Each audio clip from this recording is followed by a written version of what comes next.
Two opposition members of parliament who contested for the position of Speaker and Deputy Speaker for the 11th Parliament accused the NRM for taking part in voter bribery during yesterday's exercise. We had about 2 tables with bottles of water, and the people who are attendants, we realized later when the fight ensued that the actuary or operatives, they also had pens and kits, and they would move around giving out kits and pens. In the process, some of our people in the opposition used to get kits which we didn't understand, and they kept going out one by one until I followed one who actually came up with a funny motion to confuse that you should vote Anita Among. There was no bribery. We did not.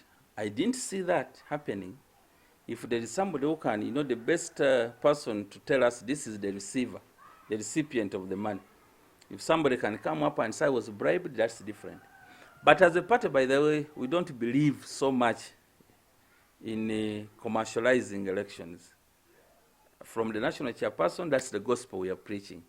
We tracked down Maokota South MP Nsibambi, who contested for Deputy Speaker and polled 35 votes against Anita Among's 415 votes and Muhammadin Sereko's 24. We also met Ssemujju, who lost the speakership race to Jacob Olanya with 15 votes. The victor got 310, followed by Rebecca Kadaga's 197. The two claimed their unanswered questions about the voting patterns of their colleagues.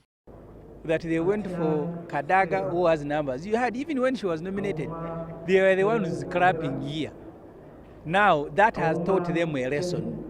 I mean, how do you vote the NRM third vice chairperson? You even clap and even cry when she has lost. I want to congratulate the 15 MPs who voted for me. When you look at what happened, we were in the process of voting. People would come up with funny and comical motions to confuse the entire process, to make it look like for them they have no role there.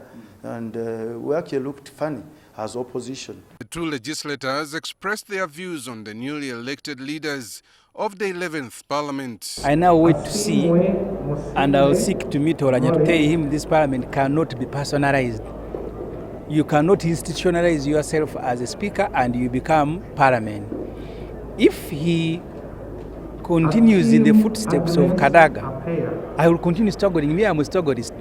The Right Honorable Speaker Jacob Olanya at the law school, and I worked closely, and I was a close friend of Anita Among. As individuals, I don't doubt their character. They are really good people, but they have no capacity to steer this parliament in light of the suffocation of parliament by the executive. They have no capacity. They have no independent mind and will, and they cannot direct this parliament at all. I can say that for sure from the onset. Aaron Mukama, NTV.